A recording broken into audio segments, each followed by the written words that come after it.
Do I know someone who's dealing with an addiction? Actually, yes, I do. They've been addicted to Valiums for, quite a few years now, and it's affecting their behavior and, how they act towards their friends. They have crazy mood swings. One of my good friends' brother, he ended up passing away because of his addiction to heroin. My uncle's a crackhead. He recently stopped, but he's been doing it for about 15 to 20 years now. No, I don't know anybody that's struggling with any type of addiction. Yeah, I know a couple people, what kind of addiction. I do know someone who's struggling with an alcohol addiction. He drinks daily, 3 to 4 beers. No, I really don't know anyone with a bad addiction to anything. No, I don't. Yes, to prescription drugs and cocaine, Adderall, Percocets. His addiction to marijuana, he does it daily. My friend has addiction to alcohol, and he got a little out of control and threatened to beat one of our friends up and just went crazy. Legit crazy. Yes, but they're in a program right now that's helping them get through it. A friend of mine got arrested for possession, then the addiction kind of came out with that, so they went to rehab for 7 months. They're better now. It's no secret that many of our peers experiment with and abuse drugs and alcohol.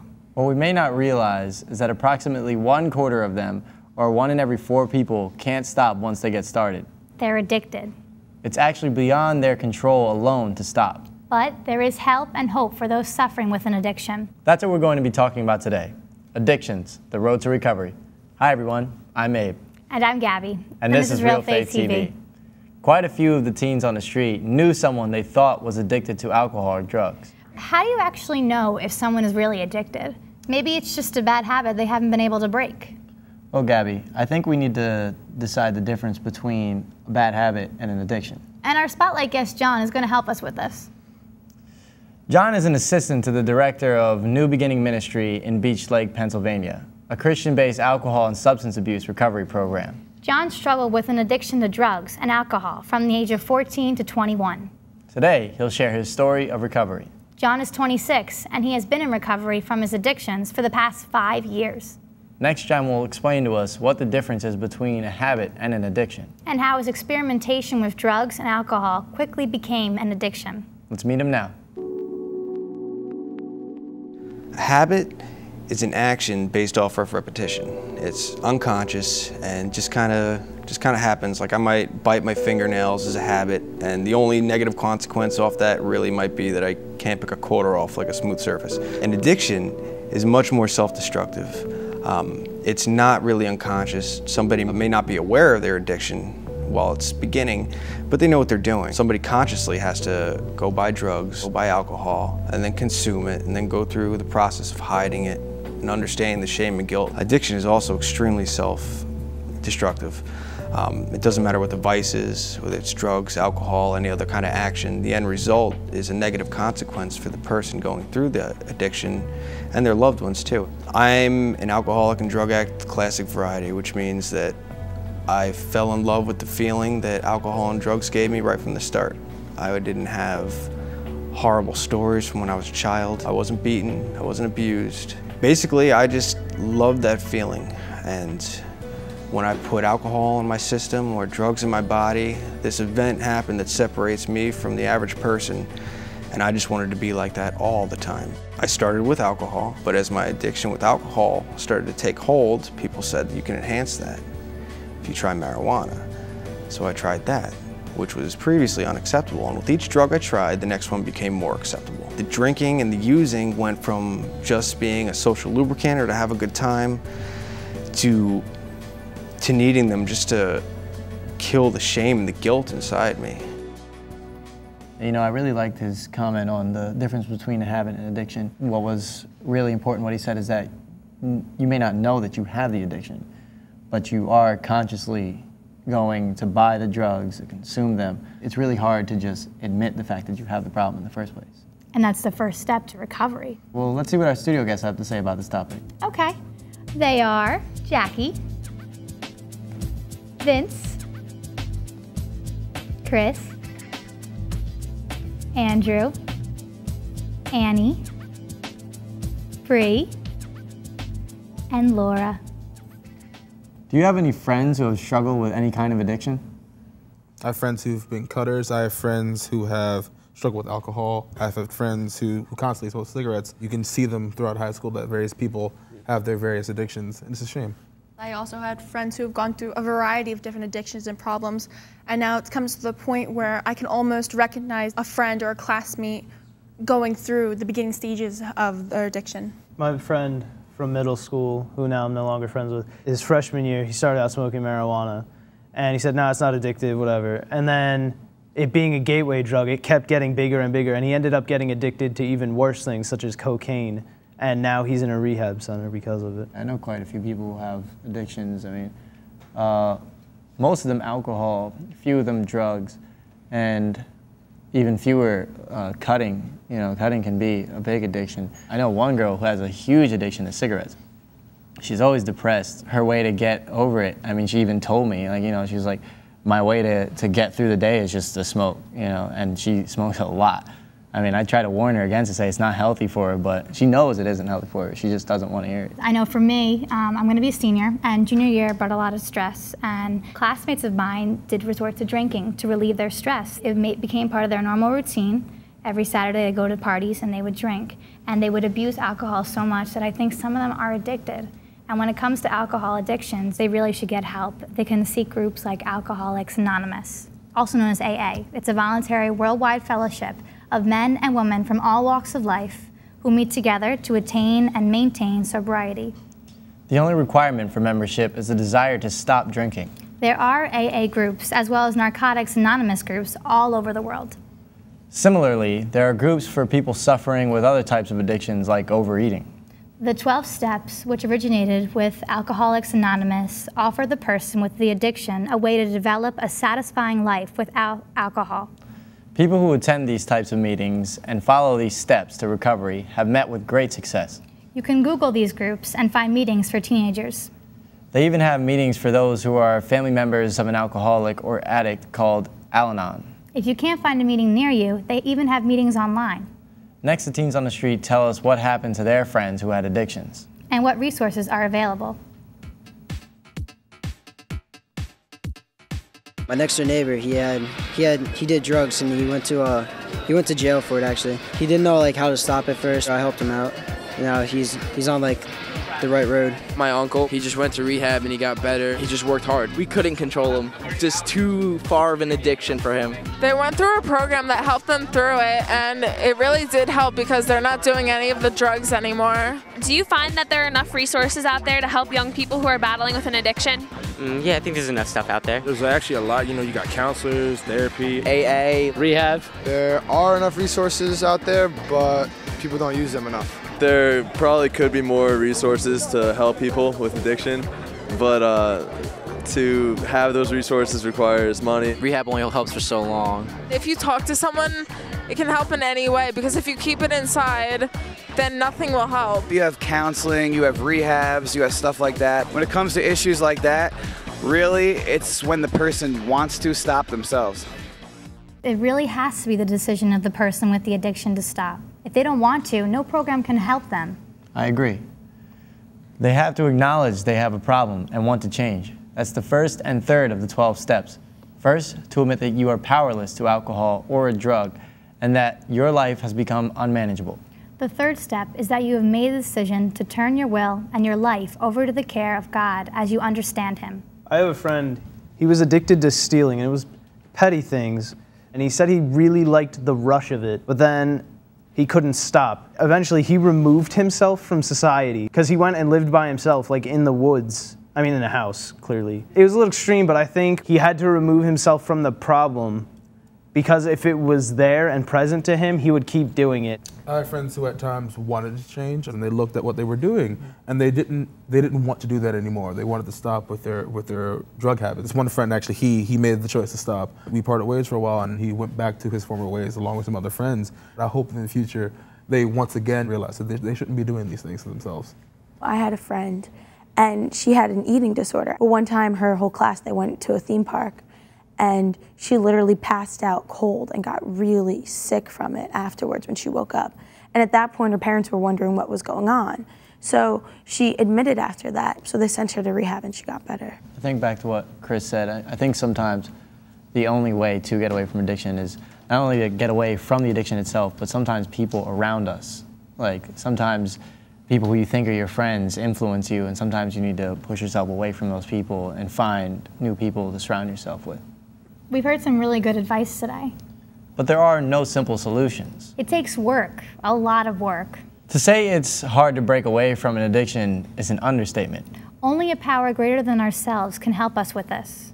Next, John tells us about what his life was like when he was caught in the grips of his addiction. I didn't know what I did the night before. I had to hang out in fear for a couple hours just to see if anybody noticed what I did or what I stole from them the night before. The end result was every moment of the day that I had was focused on using and drinking. I needed to drink and needed to get high in order to function because I was physically getting sick. Without it, then it was to get some to fall asleep at night. And I went from being an honor roll student in high school to getting suspended, going to a community college and cleaning up my act for a little bit. That kind of resulted in a academic scholarship to a very good school in New York. I lost that in a semester because of my drug and alcohol abuse. Throughout the whole thing, I was just scared of people finding out what I was, finding out what I did to them, letting people down.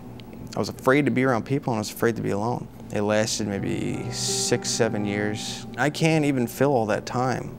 I just remember instances of maybe some parties, but a lot of being by myself, being sick and hurting physically, emotionally, spiritually, not being able to hold down a job, losing relationships, friends dropping out of the picture. My parents were fearful of me, of my actions. My mother's worried if I was out, if she was going to be woken up by a call from the hospital or the morgue or the police.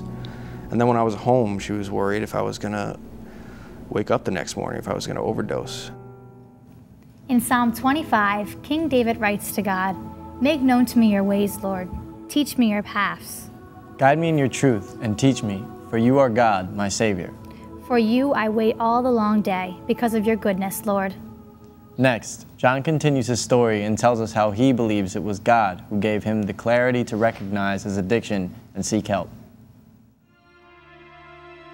I tried for years and years to stay sober on my own, just to not take the drink or the drug in front of me, and I couldn't do it. And if I wanted to get better, I had to accept that. I think God afforded me a moment of clarity, and in that moment, I had to ask for some kind of help. And what I did was I wrote my parents a letter because I was too shameful to even speak the words to tell them what their son had become, even though they knew. Came to the decision to go to detox. And from there, I was going to go to a 12-step program. What I was taught there is through the help of people and through the help of God, that I would be able to live sober. And it wouldn't be an empty life. I used to think that I had to drink or use because that was all there was to do. But in actuality, there was life to live. And through finding God, rediscovering God, and working the 12 steps, it was like those blinders were taken off. When I'm in charge of my own life, my own decision making, it doesn't really end too well for me. God's will for me allows me to make better ones.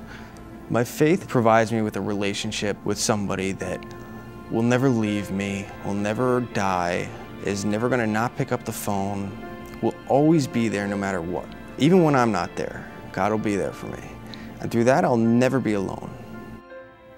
John's story is definitely inspiring. I think that if we can look at his story and see that he can overcome a physiological addiction, we can overcome temptation. I like how he said he believes and he feels that God is always with him, always present in his life, always walking along beside him. Yeah, and like he mentioned how he had like a profound moment when he realized that he needed to turn to someone, and like that someone that he turned to was God. And I think that's something that we can all look upon and, you know, realize that that's something to do if you have an addiction. So many people that go through addictions lose their faith, but in the end it can be their faith that gets them out of it and that gets them to go get help. Next, let's go back to the teens on the street and find out what advice they have for someone struggling with an addiction. Let's check it out. Tell them to stop and try to help them. It's like something that you're like depressed about, so you just have to have your friends help you out. Tell somebody definitely older than you, your teacher, somebody that you trust. Talk to your family first and they'll help you out and they'll guide you in the right direction. Have like a sit down with everybody or something like that, or a guidance counselor. Sit down and talk with their friends and family. Reach out to their loved ones, ask for advice, help. And I would tell them straight up, like, listen, the stuff you're doing it's making you look bad, it's affecting how you treat us, you know, you're not as nice as you used to be. They should probably go to rehab. If they really care about that person, then get them help as soon as they can. Not babysit them, but like just make sure they go to rehab or something. The first step is to seek help and just admit that they have a problem. Admit you have a problem and get help. This is an important first step. But what about those of us who have family and friends suffering with an addiction? John addresses that question next. Number one, keep faith in God and pray for that person. The next step would be to be available to help them, but not to enable them and enable their recovery. And what I mean by that is I'll help you get into a program. I'll help you find your faith again. And they deny that. But then say, I just need some help paying the rent. Can you give me $200 or $300? I'm not gonna support that because I don't know if that's really where that money's gonna go. I don't know if that money's gonna go to the run that ends up killing them. If they need help getting into a place, absolutely, I'll be there to help. But if it's for anything else, then I'm sorry, I can't because I don't wanna have a part in their death. Any abuse of alcohol, misuse of prescription drugs, and the use of illegal drugs can kill you. The constant abuse of these substances will kill you, no doubt about it. Sooner or later, whether it's a car accident, cirrhosis, or a sudden death from a heart attack caused by an inhalant. So what advice do you have for someone suffering from an addiction or someone who has a family member with an addiction? Well, I knew a family member with an addiction. They had different addictions, actually. One bad thing would happen, then someone would help them. Another bad thing would happen, and someone would help them. They went to rehab and then had somewhere to go right after. And it was too convenient. And it literally enabled them to continue on. But then when something more severe happened, an incident in court, where they were ordered to rehab, but they really did want to change, when they came out, they had to live in a homeless shelter. And because of that, it was a deepening experience. So it caused them to move away from the addiction, and it was really the sobering experience they needed. I watched this movie in health class once, and it was about this girl whose mom was an alcoholic. And for a while, she had blamed herself, and every night her mom would be, drunk on the floor, and she would take care of her brother and pick up her mom. And eventually she learned that it's not her fault, and what she could do to help was not help her mom. That sounds kind of cruel, but, take care of her brother because she needed to, but not pick up her mom from the floor, not, clean up after her, because the only way, to get her mom to realize what was wrong was to not help her. You need to make sure that you surround yourself with people who are pro what you need to do in life. And for people with addictions, I think separating yourself from the people, the places, and the things that will cause you to go near that addiction is a key. Because if you're around it constantly, like with your friend with the woods, I mean, you need to be away from it in order to have that sobering experience. And we know how important our faith is in all aspects of our lives. In Isaiah chapter 53, we are reminded that God is always there for us, even in the most difficult times. It says, "Then your light shall break forth like the dawn, and your wound shall quickly be healed. Then you shall call, and the Lord will answer. You shall cry for help, and he will say, Here I am." Next, the teens on the street tell us how they think our faith and our faith community can help those suffering from addictions to get on the road to recovery. What kind of support does your faith community have for young people struggling with an addiction? Well, it's not really many people in my church are like addicts, so I'm sure if there was, like priest or someone would help them. We have a group in church that you can go to, anonymous alcohol, AA. Person there that's always going to help you, someone to talk to. They send them to counselors, or they send them to rehab centers to help them try and get better. I'm part of a Catholic community, and we have youth group communities, and we try to get together as much as we can to get away from the badness. Looking to God helps a lot of people get through addiction. And just believing that God can help you. This one girl at church had an addiction to cocaine for like 8 years, and she's clean as a whistle now, has married, has family. If you have faith, then you can get away from the bad drugs. There's lots of help out there for those who are willing to take that step.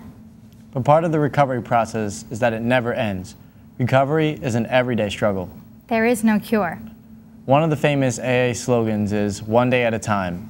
Don't project too much into the future. Next, John tells us how he is not cured. He can't even take one drink. He also stresses the connection between his relationship with God and his sobriety. I think the most important thing that keeps me sober is my relationship with God. My ignorance, naivety, and unwillingness to change is what kept me from God.